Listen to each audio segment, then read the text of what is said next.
आज की वीडियो में गाइस हम लोग देखते हैं पंक्चुएशन क्या है। सिंपल सी डेफिनेशन है पंक्चुएशन की। The right use of putting marks. अलग अलग तरह के मार्क्स होते हैं, जैसे ये वाला एक मार्क है, ये वाला एक मार्क है, ये वाला एक मार्क है। तो इन मार्क्स को अलग अलग जगह पर रखना। The right use of putting marks यानी मार्क्स को सही जगह पर रखना, इसे हम लोग पंक्चुएशन कहते हैं। ओके, अब देखिए ये वाला जो मार्क है ये सब लोगों को पता है कि क्वेश्चन मार्क है। कौन सा पंक्चुएशन मार्क है? ये एक क्वेश्चन मार्क है, लेकिन सिर्फ डायरेक्ट क्वेश्चन के एंड में आएगा। मैं आप लोगों को यहाँ पे क्लियर करके बताता हूँ।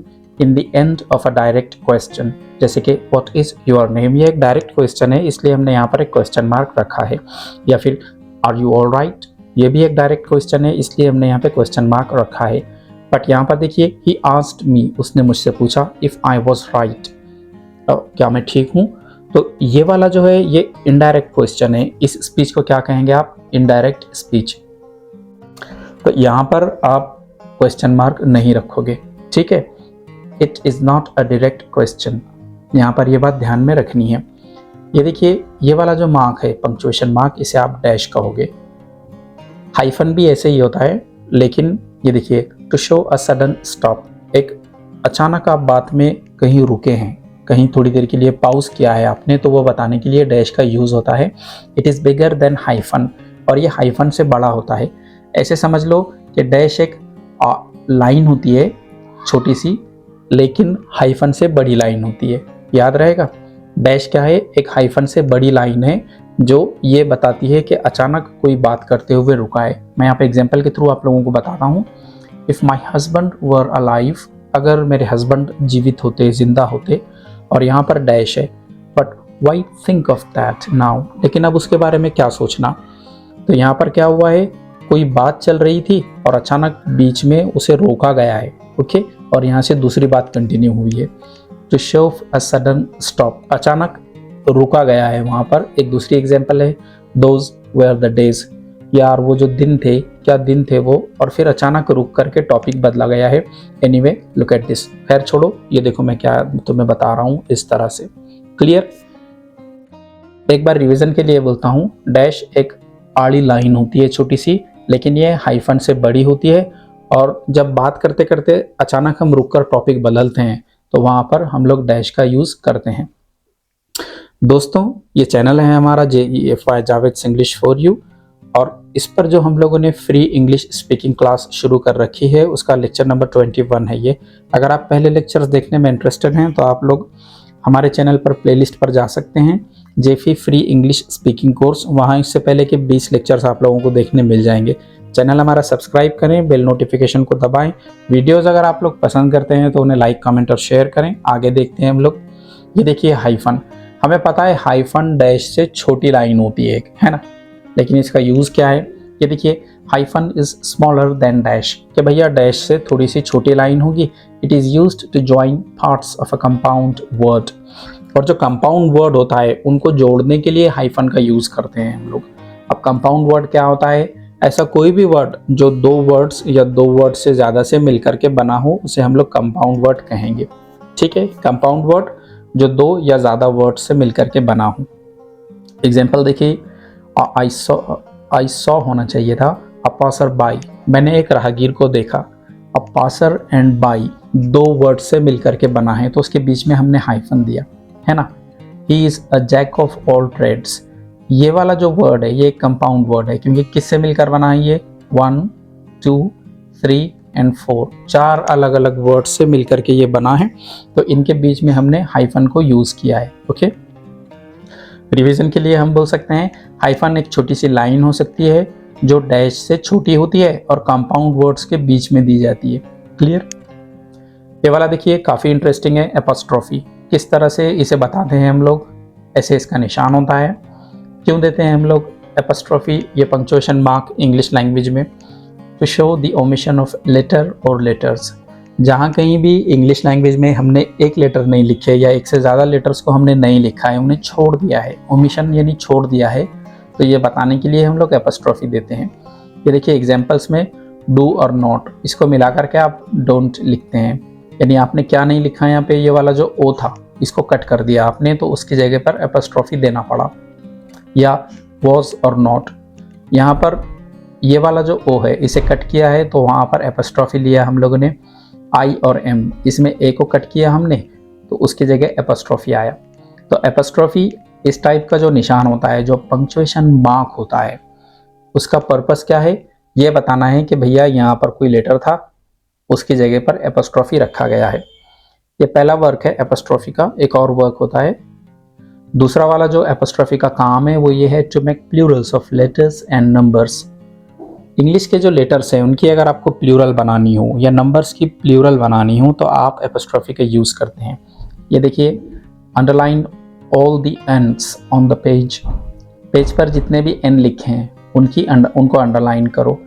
तो ये जो एंड्स है ये एन का प्लूरल फॉर्म है। या all the fives are written in red colour here, ये सारे 5 यहाँ पर रेड कलर में लिखे हैं। तो सारे 5, ये 5 की जो जमा है फाइव्स, उसके लिए आपने एपोस्ट्रॉफी का यूज़ किया है ना। या तो लेटर्स की जमा जैसे एंस या नंबर्स की जमा जैसे फाइव्स, ये बताने के लिए हम लोग एपोस्ट्रॉफी का यूज़ करते हैं। फुल स्टॉप, इसका एक यूज़ तो हमको मालूम है, लेकिन कुछ इसके 1-2 इंपॉर्टेंट यूजेस है वो मैं आप लोगों को बताता हूँ। फुल स्टॉप यानी एक छोटी सी गोल निशानी होती है बस, ठीक है। फुल यानी पूरी तरह से, कंप्लीटली। स्टॉप यानी रुक जाना है। जब 2 सेंटेंसेस के बीच में फुल स्टॉप हो तो उसका ये मतलब होगा कि दोनों सेंटेंसेस के बीच में थोड़ा रुकना है, पॉज करना है, फिर पढ़ना है। It is put in the end of a declarative और imperative sentence, it shows pause. Declarative sentence है या इम्पेरेटिव सेंटेंस है तो उनके एंड में हम लोग फुल स्टॉप देते हैं और इससे थोड़ी देर रुकना, ये हमारा मतलब होता है। जैसे आई लाइक क्रिकेट, यहाँ पर पढ़ने के बाद थोड़ा रुकना है। शी इज़ नॉट स्टडीइंग, यहाँ पर पढ़ने के बाद फिर थोड़ा रुकना है। Go home now, go home now, यहाँ पर ठहरना है थोड़ा। प्लीज़ ओपन द डोर, यहाँ पर थोड़ा सा रुकना है।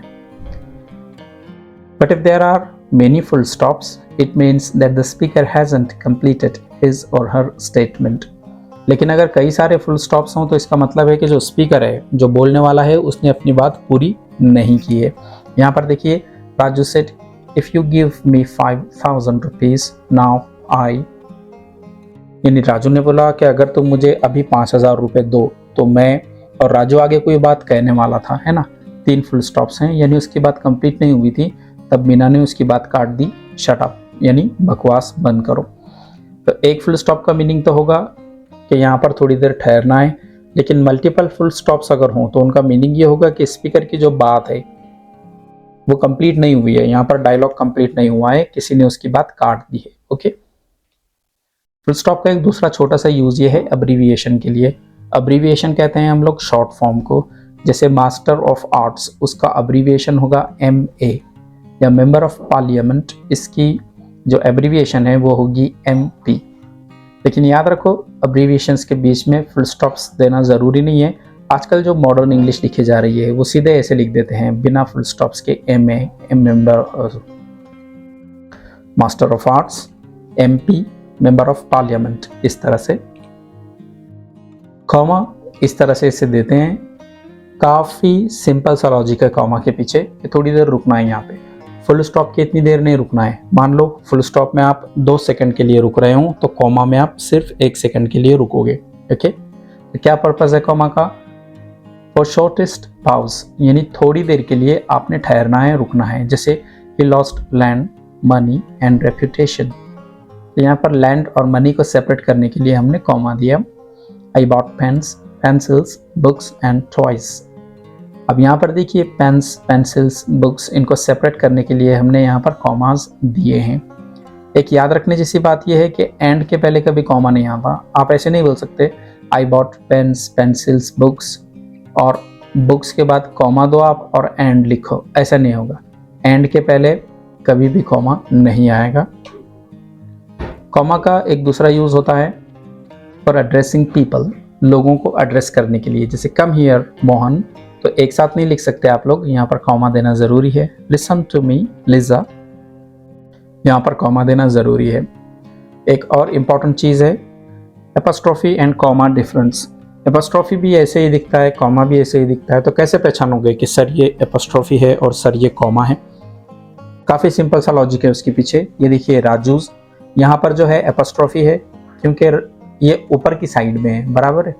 लेकिन pencils, pens, books and bags must be kept aside, यहाँ पर ये जो है ये कॉमा है, ये वाला भी कॉमा है। क्यों? क्योंकि ये थोड़ा सा नीचे की साइड में है। लेटर्स के नीचे की साइड में रहा तो कॉमा, लेटर्स के ऊपर की साइड में रहा तो एपोस्ट्रोफी। ओके, सेमीकोलन किसे कहते हैं? ऊपर फुल स्टॉप होता है और नीचे कॉमा होता है। For showing greater pause than comma, और सेमीकोलन का पर्पस ये होता है कि यहाँ पर रुकना है। कॉमा पर जितनी देर आप रुकते हो उससे थोड़ा ज़्यादा सेमीकोलन्स पर आप लोगों ने रुकना है। जैसे ही was a brave large hearted man, फिर सेमीकोलन है तो थोड़ा आप रुकोगे। And we all honoured him. या दूसरी एग्जांपल है she was a white beautiful woman, फिर सेमीकोलन है तो थोड़ा रुकोगे आप। And everyone saw her. इस तरह से कॉलन जो होते हैं एक्चुअली ऊपर और नीचे एक एक फुल स्टॉप्स होते हैं, ठीक है। कॉलम नहीं अगर आप लिखोगे COLUMN कॉलम, मतलब जो पिलर होते हैं बिल्डिंग्स में उन्हें कॉलम कहते हैं, लेकिन यहाँ पर ये कॉलन है, एन पर एंड हो रहा है। For showing greater pause than semicolon, तो सेमी कॉलन पर आप जितना रुकते हो कॉलन पर उससे थोड़ा सा ज़्यादा रुकना है बस। जैसे कि Shakespeare says life is a stage, या क्रिटिक्स से बुक्स आर आवर फ्रेंड्स। इस तरह से तो यहाँ पर कॉलन है तो सेमी कॉलन के कंपैरिजन में यहाँ पर थोड़ा सा एक्स्ट्रा आप लोगों ने रुकना है। यहाँ पर फिर से एक कॉलन है तो थोड़ा सा आप यहाँ पर रुकोगे। अगले वाला है एक्सक्लेमेशन मार्क। इस तरह से आप लोग एक्सक्लेमेशन मार्क बनाते हो, एक लाइन रहती है और उसके नीचे फुल स्टॉप होता है। इन the end of exclamatory words, phrases and sentences.